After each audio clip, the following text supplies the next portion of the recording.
नमस्कार दोस्तों, रंगमंच कहानियों का में आपका स्वागत है। आइए सुनते हैं मुंशी प्रेमचंद्र की कहानी खुदाई फौजदार।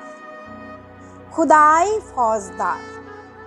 सेठ नाना चंद को आज फिर वही लिफाफा मिला और वही लिखावट सामने आई तो उनका चेहरा पीला पड़ गया।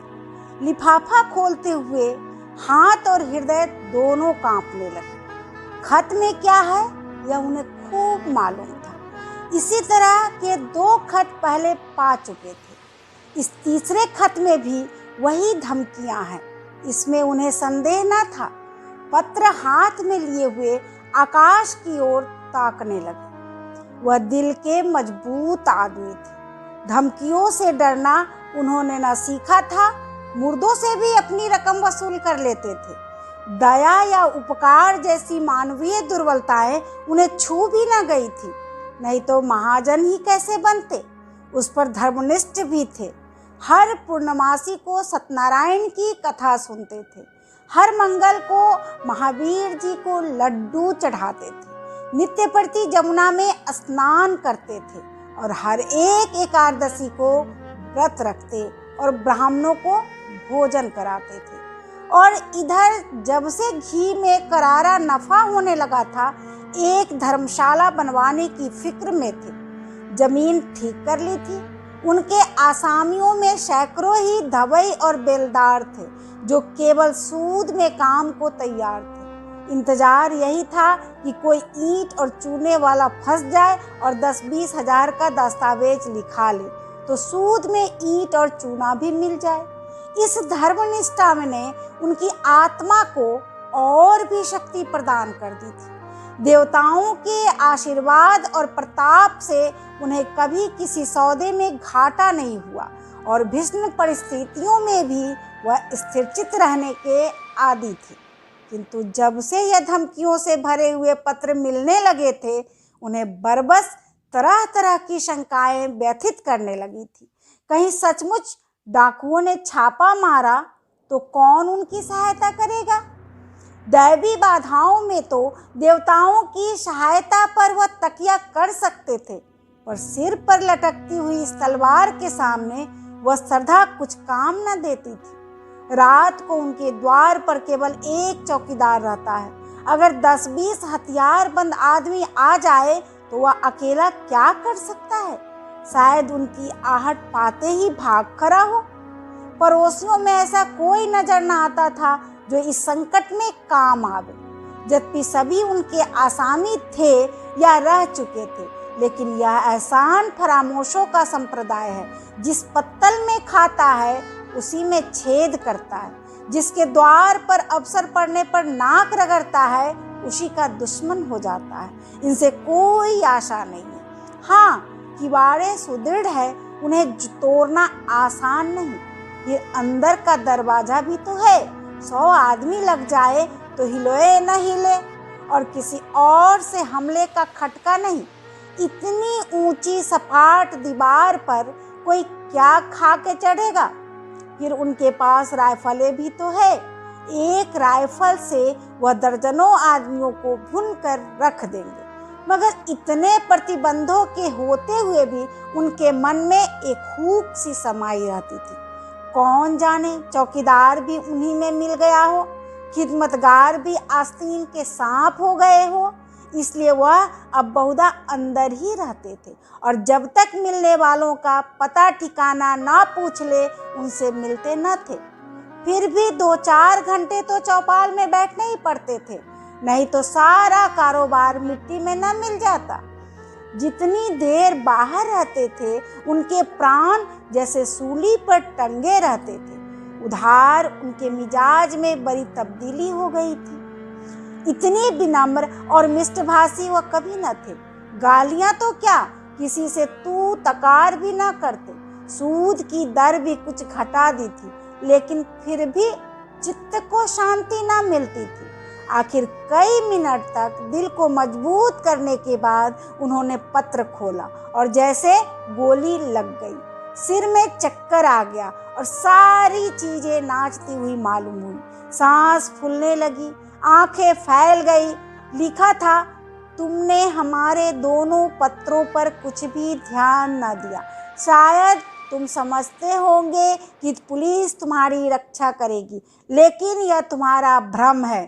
पुलिस उस वक्त आएगी जब हम अपना काम करके 100 कोस निकल गए होंगे। तुम्हारी अकल पर पत्थर पड़ गया है, इसमें हमारा कोई दोष नहीं है। हम तुमसे सिर्फ 25,000 रुपये मांगते हैं। इतने रुपए दे देना तुम्हारे लिए कुछ भी मुश्किल नहीं। हमें पता है कि तुम्हारे पास 1 लाख की मोहरें रखी हुई है, लेकिन विनाश काले विपरीत बुद्धि। जब हम तुम्हें और ज़्यादा समझाएंगे, तुमको समझाने की चेष्टा करना ही व्यर्थ है। आज शाम तक अगर रुपये ना आ गए तो रात को तुम्हारे ऊपर धावा होगा। अपनी हिफाजत के लिए जिसे बुलाना चाहो बुला लो, जितने आदमी और हथियार जमा करना चाहो जमा कर लो। हम ललकार कर आएंगे और दिन दहाड़े आएंगे। हम चोर नहीं हैं, हम वीर हैं और हमारा विश्वास बाहुबल में है। हम जानते हैं कि लक्ष्मी उसी के गले में जयमाल डालती है जो धनुष तोड़ सकता है, मछली को बेच सकता है। यदि सेठ ने तुरंत बही खाते बंद कर दिए और रोकड़ संभाल कर तिजोरी में रख दिया और सामने का द्वार भीतर से बंद करके मरे हुए से केसर के पास आकर बोले, आज फिर वही खत आया केसर, अब आज ही आ रहे हैं। केसर दोहरे बदन की स्त्री थी। यौवन बीत जाने पर भी युवती शौक श्रृंगार में लिप्त रहने वाली उस फलहीन वृक्ष की तरह जो पतझड़ में भी हरी भरी पत्तियों से लदा रहता है। संतान की विफल कामना में जीवन का बड़ा भाग बिता चुकने के बाद अब उसे अपनी संचित माया को भोगने की धुन सवार रहती थी। मालूम नहीं कब आंखें बंद हो जाए, फिर यह थाती किसके हाथ लगेगी, कौन जाने। इसलिए उसे सबसे अधिक भय बीमारी का था, जिसे वह मौत का पैगाम समझती थी। वह नित्य ही कोई न कोई दवा खाती रहती थी। काया के इस वस्त्र को उस समय तक उतारना न चाहती थी जब तक उसमें एक तार भी बाकी रहे।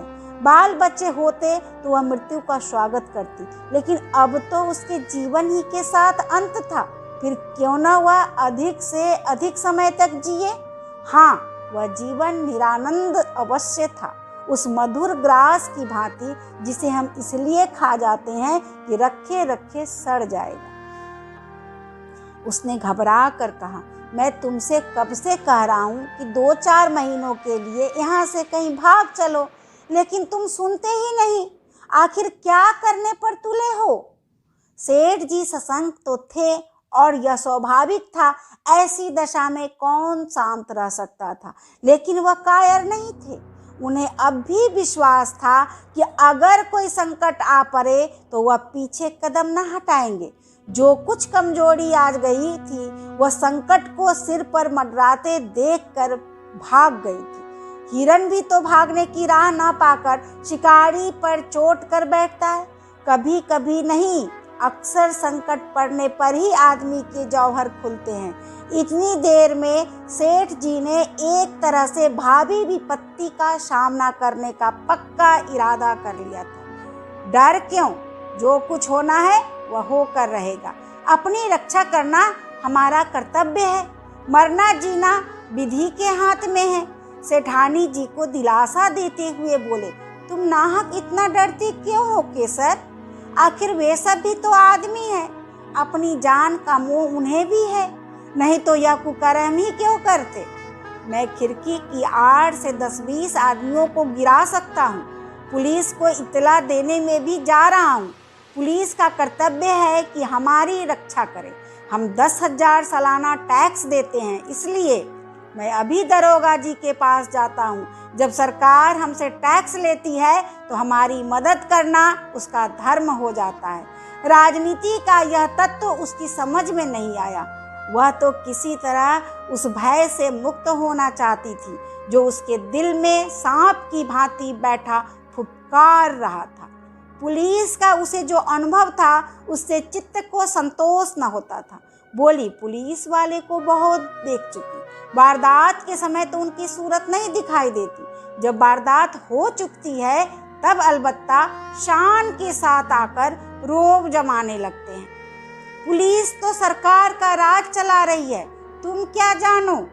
मैं तो कहती हूँ यूँ अगर कल वारदात होने वाली होगी तो पुलिस को खबर देने से आज ही हो जाएगी।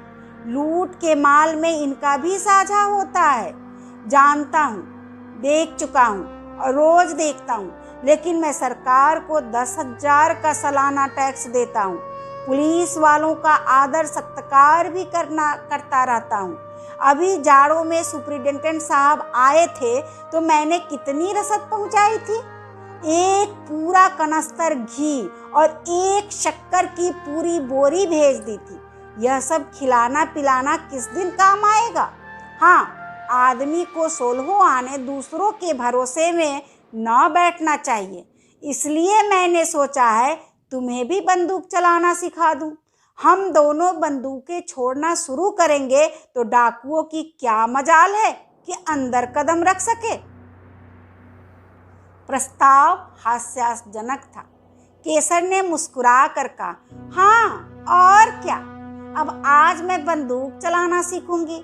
तुमको जब देखो हंसी ही सूझती है, इसमें हंसी की क्या बात है। आजकल तो औरतों की फौजें बन रही है, सिपाहियों की तरह औरतें भी कवायद करती है, बंदूक चलाती है, मैदानों में खेलती है। औरतों के घर में बैठने का जमाना अब नहीं है। विलायत की औरतें बंदूक चलाती होंगी, यहाँ की औरतें क्या चलाएंगी। हाँ, हाथ भर की जबान चाहे चला ले। यहाँ की औरतों ने बहादुरी के जो जो काम किए हैं उनसे इतिहास के पन्ने भरे पड़े हैं। आज दुनिया उन वृत्तांतों को पढ़कर चकित हो जाती है। पुराने जमाने की बात छोड़ो, तब औरतें बहादुर रही होंगी, आज कौन बहादुरी कर रही है। वाह, अभी हजारों औरतें घर बार छोड़कर हंसते खेलते जेल चली गई। यह बहादुरी नहीं थी। अभी पंजाब में हरनाथ कुंवर ने अकेले 4 सहस्त्र डाकुओं को गिरफ्तार किया और लाट साहब तक ने उसकी प्रशंसा की। क्या जाने वे कैसी औरतें हैं, मैं तो डाकुओं को देखते ही चक्कर खाकर गिर पड़ूंगी। उसी वक्त नौकर ने आकर कहा, सरकार, थाने से 4 कांस्टेबल आए हैं, आपको बुला रहे हैं। सेठ जी ने प्रसन्न होकर बोले, थानेदार भी है। नहीं सरकार, अकेले कांस्टेबल है। थानेदार क्यों नहीं आया। यह कहते हुए सेठ जी ने पान खाया और बाहर निकले। सेठ जी को देखते ही चारों कांस्टेबलों ने झुककर सलाम किया, बिल्कुल अंग्रेजी कायदे से, मानो अपने किसी अफसर को सैल्यूट कर रहे हो। सेठ जी ने उन्हें बेंचों पर बैठाया और बोले, दरोगा जी का मिजाज तो अच्छा है, मैं तो उनके पास आने वाला था। चारों में से जो प्रौढ़ था, जिसकी आस्तीन पर कई बिल्ले लगे हुए थे, बोला, आप क्यों तकलीफ करते हैं। वह तो खुद ही आ रहे थे, पर एक बड़ी जरूरी तहकीकात आ गई, इससे रुक गए। कल आपसे मिलेंगे। जब से यहाँ डाकुओं की खबरें आई हैं, बेचारे बहुत घबराए हुए हैं। आपकी तरफ हमेशा उनका ध्यान रहता है। कई बार कह चुके हैं कि मुझे सबसे ज़्यादा फिक्र सेठ जी की है। गुमनाम खत तो आपके पास भी आए होंगे। सेठ जी ने लापरवाही दिखाकर कहा, अजी, ऐसी चिट्ठियां आती ही रहती है, इनकी कौन परवाह करता है। मेरे पास तो 3 खत आ चुके हैं, मैंने किसी से जिक्र भी नहीं किया। कांस्टेबल हंसा। दरोगा जी को खबर मिली थी। सच? हाँ साहब, रत्ती रत्ती खबर मिलती रहती है। यहाँ तक मालूम हुआ है कि कल आपके मकान पर उनका धावा होने वाला है। तभी तो आज दरोगा जी ने मुझे आपकी खिदमत में भेजा है। मगर वहाँ कैसे खबर पहुँची, मैंने तो किसी से कहा ही नहीं। कांस्टेबल ने रहस्यमय भाव से कहा, हुजूर, यह न पूछे, इलाके के सबसे बड़े सेठ के पास ऐसे खत आए और पुलिस को खबर ना हो, भला कोई बात है। फिर ऊपर से बराबर ताकीद आती रहती है कि सेठ जी को शिकायत का कोई मौका ना दिया जाए। सुपरिटेंडेंट साहब की खास ताकीद है कि आपके लिए, और हुजूर सरकार भी तो आप ही के बूते पर चलती है। सेठ साहूकारों के जान माल की हिफाजत ना करे तो रहे कहाँ।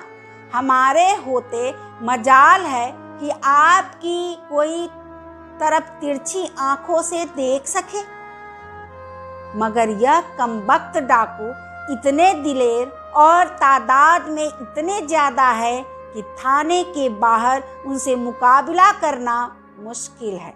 दरोगा जी गारद मंगाने की बात सोच रहे थे, मगर यह हत्यारे कहीं एक जगह तो रहते नहीं। आज यहाँ है तो कल यहाँ से 200 कोस पर। गारद मंगाकर ही क्या किया जाए। इलाके की रियाया की तो हमें ज्यादा फिक्र नहीं। हुजूर मालिक है, आपसे क्या छिपाए। किसके पास रखा है इतना माल असबाब, और किसके पास 200-400 की पूंजी निकल ही आई तो उसके लिए पुलिस डाकुओं के पीछे अपनी जान हथेली पर लिए ना फिरेगी। उन्हें क्या, वह तो छूटते ही गोली चलाते हैं, और अक्सर छिप कर। हमारे लिए तो हजारों बंदिशें हैं। कोई बात बिगड़ जाए तो उल्टे अपनी ही जान आफत में फंस जाए। हमें तो ऐसे रास्ते चलना है कि सांप भी मरे और लाठी न टूटे। इसलिए दरोगा जी ने आपसे यह अर्ज करने को कहा है कि आपके पास जोखिम की जो चीजें हो उन्हें लाकर सरकारी खजाने में जमा कर दीजिए। आपको उसकी रसीद दे दी जाएगी। ताला और मुहर आप ही की रहेगी। जब यह हंगामा ठंडा हो जाए तो मंगवा लीजिएगा। इससे आपको भी बेफिक्री हो जाएगी और हम भी जिम्मेदारी से बच जाएंगे। नहीं खुदा न करे कोई वारदात हो जाए तो हुजूर को तो जो नुकसान हो हुआ हो तो हो ही, हमारे ऊपर भी जवाबदेही आ जाए। और यह जालिम सिर्फ माल असबाब लेकर ही तो जान नहीं छोड़ते, खून करते हैं, घर में आग लगा देते हैं, यहाँ तक कि औरतों की बेइज्जती भी करते हैं। हुजूर तो जानते हैं होता है वही जो तकदीर में लिखा है। आप इकबाल वाले आदमी हैं, डाकू आपका कुछ नहीं बिगाड़ सकते। सारा कस्बा आपके लिए जान देने को तैयार है। आपका पूजा पाठ धर्म कर्म खुदा खुद देख रहा है। यह उसी की बरकत है कि आप मिट्टी भी छू ले तो सोना हो जाए, लेकिन आदमी भरसक अपनी हिफाजत करता है। हुजूर के पास मोटर है ही, जो कुछ रखना हो उस पर रख दीजिए। हम 4 आदमी आपके पास साथ हैं, कोई खटका नहीं। वहाँ 1 मिनट में आपको फुर्सत हो जाएगी। पता चला है कि इस गोल में 20 जवान हैं। 2 तो बैरागी बने हुए हैं, 2 पंजाबियों के भेष में धुस्से और अलवान बेचते फिरते हैं। इन दोनों के साथ 2 बहंगी वाले भी हैं। 2 आदमी बलूचियों के भेष में चूड़ियाँ और ताले बेचते हैं। कहाँ तक गिनाऊं हुजूर?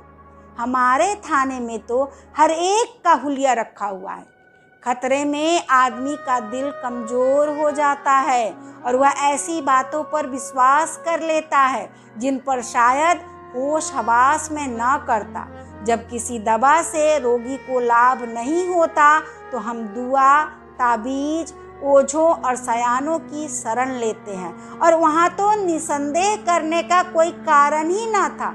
संभव है दरोगा जी का कुछ स्वार्थ हो, मगर सेठ जी इसके लिए तैयार थे। अगर 200-400 बल खाने पड़े तो कोई बड़ी बात नहीं। ऐसे अवसर तो जीवन में आते ही रहते हैं, और इस परिस्थिति में इससे अच्छा दूसरा कोई इंतजाम हो सकता था। बल्कि ऐसे तो ईश्वरीय प्रेरणा समझना चाहिए। माना उनके पास 2-2 बंदूकें हैं। कुछ लोग मदद करने के लिए निकल ही आएंगे, लेकिन है जान जोखिम। उन्होंने निश्चय किया दरोगा जी की इस कृपा से लाभ उठाना चाहिए। इन्हीं आदमियों को कुछ दे दिलाकर सारी चीजें निकलवा लेंगे। दूसरों का क्या भरोसा, कहीं कोई चीज उड़ा दे तो बस। उन्होंने इस भाव से कहा मानो दरोगा जी ने उन पर कोई विशेष कृपा नहीं की है, वह तो उनका कर्तव्य ही था। मैंने यहाँ ऐसा प्रबंध किया था कि यहाँ वह सब आते तो उनके दांत खट्टे कर दिए जाते। सारा कस्बा मदद के लिए तैयार था, सभी तो अपना मित्र भाव है, लेकिन दरोगा जी की तजवीज़ मुझे पसंद है। इससे वह भी अपनी जिम्मेदारी से बड़ी हो जाते हैं और मेरे सिर से भी फिक्र का बोझ उतर जाता है। लेकिन भीतर से चीज़ें बाहर निकाल कर लाना मेरे बूते की बात नहीं। आप लोगों की दुआ से नौकर चाकरों की तो कमी नहीं है, मगर इसकी नीयत कैसी है कौन जान सकता है। आप लोग कुछ मदद करें तो काम आसान हो जाए। हेड कांस्टेबल ने बड़ी खुशी से यह सेवा स्वीकार कर ली और बोला, हम सब हुजूर के ताबेदार हैं, इसमें मदद की कौन सी बात है। तलब सरकार से पाते हैं यह ठीक है, मगर देने वाले तो आप ही हैं। आप केवल सामान हमें दिखाए लाएं, हम बात की बात में सारी चीज़ें निकाल लाएंगे। हुजूर की खिदमत करेंगे तो कुछ इनाम इकराम मिलेगा ही, तनख्वाह में गुजर नहीं होता सेठ जी। आप लोगों की रहम की निगाह ना हो तो एक दिन भी निभा ना हो, बाल बच्चे भूखों मर जाएं, 15-20 रुपये में क्या होता है हुजूर, इतने तो हमारे लिए ही पूरी नहीं पड़ता। सेठ जी ने अंदर जाकर केसर से यह समाचार कहा तो उसे जैसे आंखें मिल गई। बोली, भगवान ने सहायता की। नहीं, मेरे प्राण संकट में पड़े हुए थे। सेठ जी ने सर्वज्ञता के भाव से फरमाया, इसी को कहते हैं सरकार का इंतजाम। इसी मुस्तैदी के बल पर सरकार का राज थमा हुआ है। कैसी सुव्यवस्था है कि जरा सी कोई बात हो वहाँ तक खबर पहुँच जाती है और तुरंत उसकी रोकथाम का हुक्म हो जाता है। और यहाँ वाले ऐसे बुद्धू हैं कि स्वराज्य स्वराज्य चिल्ला रहे हैं। इनके हाथ में अख्तियार आ जाए तो दिन दोपहर लूट मच जाए, कोई किसी की ना सुने। ऊपर से ताकीद आई है, हाकिमों को आदर सत्कार कभी निष्फल नहीं जाता। मैं तो सोचता हूँ कोई बहुमूल्य वस्तु घर में न छोड़ूं, साले आए तो अपना सा मुंह लेकर रह जाए। केसर ने मन ही मन प्रसन्न होकर कहा, कुंजी उनके पास फेंक देना, जो चीज चाहो निकाल ले आओ। साले झेप जाएंगे, मुंह में कालिख लग जाएगी। घमंड तो देखो कि तिथि तक बता दी, यह नहीं समझे कि अंग्रेजी सरकार का राज है। तुम डाल चलो तो वह पात पात चलते हैं। समझे होंगे कि धमकी में आ जाएंगे। 3 कांस्टेबलों ने आकर संदूकचे और सेफ निकालने शुरू किए। एक बाहर सामान को मोटर पर लाद रहा था और एक हर एक चीज को नोटबुक पर टाकता जाता था। आभूषण, मोहरे, नोट, रुपए, कीमती कपड़े, साड़ियाँ, लहंगे, शाल, दोशाले सब कार में रख दिए। मामूली बर्तन, लोहे लकड़ी के सामान, फर्श आदि के सिवा घर में और कुछ न बचा। और डाकुओं के लिए ये चीजें कौड़ी की भी नहीं। केसर का सिंगारदान खुद सेठ जी लाए और हेड के हाथ में देकर बोले, इसे बड़ी हिफाजत से रखना भाई। हेड ने सिंगारदान लेकर कहा, मेरे लिए एक एक तिनका इतना ही कीमती है। सेठ जी के मन में एक संदेह उठा। पूछा, खजाने की कुंजी तो मेरे ही पास रहेगी? और क्या, यह तो मैं पहले ही अर्ज कर चुका हूँ, मगर यह सवाल आपके दिल में क्यों पैदा हुआ? यूं ही पूछा था। सेठ जी लज्जित हो गए। नहीं, अगर आपके दिल में कुछ शुभा हो तो हम लोग यहाँ भी आपकी खिदमत के लिए हाजिर हैं। हाँ, हम जिम्मेदार ना होंगे। अजी नहीं हेड साहब, मैंने यूं ही पूछ लिया था। यह फेहरिस्त तो मुझे दे दोगे ना? फेहरिस्त आपको थाने में दरोगा जी के दस्तखत से मिलेगी। इसका क्या एतबार? कान पर सारा सामान रख दिया गया। कस्बे के सैकड़ों आदमी तमाशा देख रहे थे। कार बड़ी थी पर ठसाठस भरी हुई थी। बड़ी मुश्किल से सेठ जी के लिए जगह निकली। चारों कांस्टेबल आगे की सीट पर सिमट कर बैठे। कार चली। केसर द्वार पर इस तरह खड़ी थी मानो उसकी बेटी विदा हो रही हो। बेटी ससुराल जा रही है, जहां वह मालकिन बनेगी, लेकिन उसका घर सूना किए जा रही है। थाना यहाँ से 5 मील पर था। कस्बे से बाहर निकलते ही पहाड़ों का पथरीला सन्नाटा था, जिसके दामन में हरा भरा मैदान था और इसी मैदान के बीच में लाल मोरम की सड़क चक्कर खाती हुई लाल सांप जैसी निकल गई थी। हेड ने सेठ जी से पूछा, यह कहाँ तक सही है सेठ जी कि आज से 25 साल पहले आपके बाप केवल लोटा डोर लेकर यहाँ खाली हाथ आए थे? सेठ जी ने गर्व करते हुए कहा, बिल्कुल सही है। मेरे पास कुल 3 रुपये थे, उसी से आटे दाल की दुकान खोली थी। तकदीर का खेल है, भगवान की दया चाहिए। आदमी के बनते बिगड़ते देर नहीं लगती। लेकिन मैंने कभी पैसे को दांतों से नहीं पकड़ा, यथाशक्ति धर्म का पालन करता गया। धन की शोभा धर्म से ही है, नहीं तो धन से कोई फायदा नहीं। आप बिल्कुल ठीक कहते हैं सेठ जी, आपको मूर्त बनाकर पूजना चाहिए। 3 रुपये से लाख कमा लेना मामूली काम नहीं है। आधी रात तक सिर उठाने की फुर्सत नहीं मिलती। खां साहब, आपको तो यह सब कारोबार जंजाल सा लगता होगा। जंजाल तो है ही, मगर भगवान की ऐसी माया है कि आदमी सब कुछ समझकर भी इसमें फंस जाता है और सारी उम्र फंसा रहता है। मौत आ जाती है तभी छुट्टी मिलती है। बस यही अभिलाषा है कि कुछ यादगार छोड़ जाऊं। आपके कोई औलाद हुई ही नहीं, भाग्य में न थी खां साहब। और क्या कहूँ, जिनके घर में भूनी भांग नहीं है, उनके यहाँ घास फूस की तरह बच्चे ही बच्चे देख लो। जिन्हें भगवान ने खाने को दिया है, वे संतान का मुंह देखने को तरसते हैं। आप बिल्कुल ठीक कहते हैं सेठ जी, जिंदगी का मजा संतान से है।